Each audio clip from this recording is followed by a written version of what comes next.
בחדשות. מפכ"ל המשטרה בשיחה עם אמנון אברמוביץ' ועמית סגל מתנגד לחוק שיאסור על המשטרה להמליץ על תוצאות החקירה. הוא מודה, טעיתי. כשאמרת בעוד 3 שבועות תיגמר החקירה, הגענו לחקר האמת בינואר. טעיתי שאמרתי.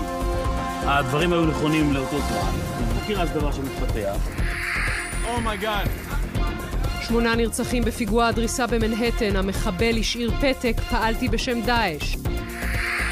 בלעדי עובדת שב"כ התלוננה 3 בכירים בארגון תקפו אותי והטרידו אותי מינית.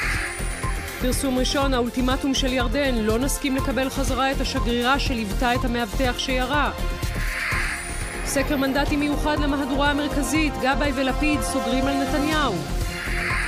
22 שנה לרצח יצחק רבין, זיכרונו לברכה, בנו יובל תוקף את ראש הממשלה. הוא היה ראש הממשלה של כולם.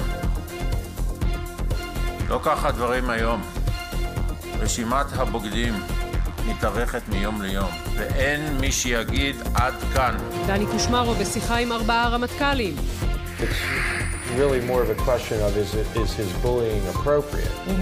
You know, and I believe that it is. שנה אחרי הבחירות, מסע באמריקה של טראמפ. מה חושבים האנשים שהביאו את הנשיא לבית הלבן? Care less about us, we're just little guys, you know what I mean? וג'ורג' קלוני בשיחה עם כתבתנו על הוליווד, על טראמפ ועל התאומים שנולדו לו בגיל 56. How good are you in changing diapers? Listen, I was great until 2 days ago after we started them on solid. And then things have changed.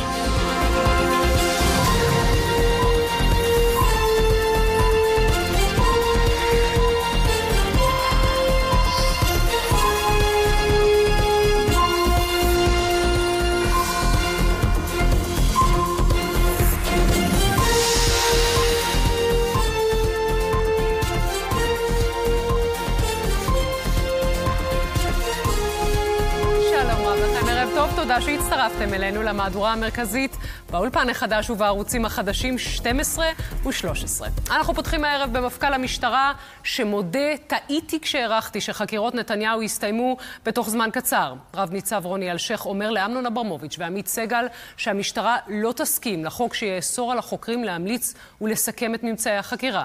הנה קטע מהשיחה שערכו איתו ותשודר במלואה מחר.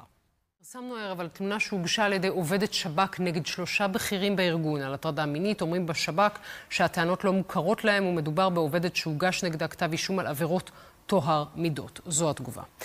עד כאן המהדורה המרכזית, אנחנו נהיה כאן גם מחר בערוצים 12 ו-13. ערב נפלא שיהיה לכם. להתראות.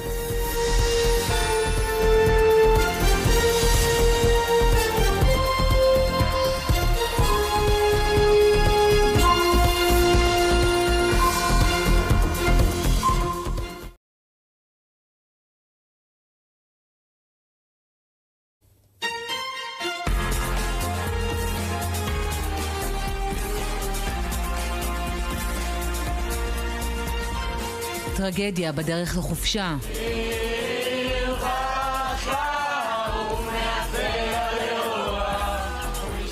לא צריך לקרוא את זה, לא. 2 אחיות נרצחו בפיגוע ירי בבקעת הירדן. אמה נפצעה באורח קשה. אבי המשפחה שנסע ברכב לפניהן היה עד לאסון. זו רק שאלה של זמן. נבוא איתם חשבון. כפי שבאנו חשבון עם כל המרצחים. מצוד נרחב אחרי המחבלים, מיד פרטים חדשים על חקירת הפיגוע. עושים כל מה שאנחנו יכולים על מנת לשמור על הסדר ועל הביטחון. השר איתמר בן גביר תקף את האופוזיציה והאשים אותה במצב הביטחוני. עודדו את אויבינו לפתוח בעימות צבאי. בני גנץ קרא לנתניהו לגנות ולפטר אותו. אחרי הערכת מצב, הרמטכ"ל הרצי הלוי הורה על גיוס מילואים בדגש על טייסים ואנשי מערך הגנה אווירית. בתגובה על ירי הרקטות, צה"ל יצא הלילה לתקיפה משולבת בלבנון ועזה. ברצועה הוטלו עשרות טונות של תחמושת, בלבנון הותקפו יעדים המזוהים עם חמאס. בבוקר פגיעה ישירה בבית בשדרות. פרסום ראשון, הרמטכ"ל וראשי מערכת הביטחון הזהירו את שרי הקבינט הביטחוני שלא לגרור את חיזבאללה לאירועים ודרשו למקד את התגובה נגד יעדי חמאס. שרים בקבינט הטיחו ביקורת על נתניהו שלא כינס את הקבינט למעלה מחודשיים. מיד הפרטים מהישיבה הלילית המתוחה. שעות אחרי ירי הרקטות מלבנון נקראו עשרות טייסי מילואים וצוותי אוויר להתגייסות בצו 8. האירוע תפס אותי בארוחה משפחתית בקיבוץ בצפון, מיד ארגנתי תיק. לאף אחד לא היה ספק, כולם הניחו את המשבר החברתי בצד והתייצבו לדגל. אני אתמול הטלתי 3 חימושים. אלון בן דוד פגש את הטייסים שיצאו בלילה לתקיפה בלבנון ורצועת עזה. אז כמה בהרכב אתמול היו סדיר וכמה מילואים? סדר גודל 70% מילואימניקים, 30% סדירים.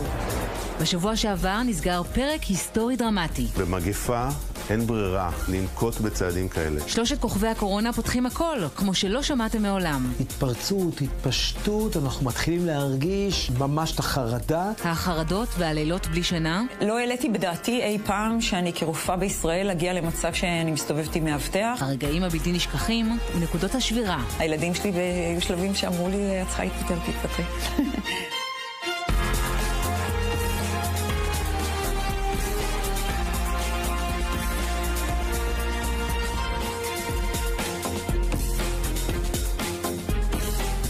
ערב טוב ושבת שלום, גם בחג, גם בערב שבת, אירוע רודף אירוע בכל הגזרות מהצפון ועד הדרום.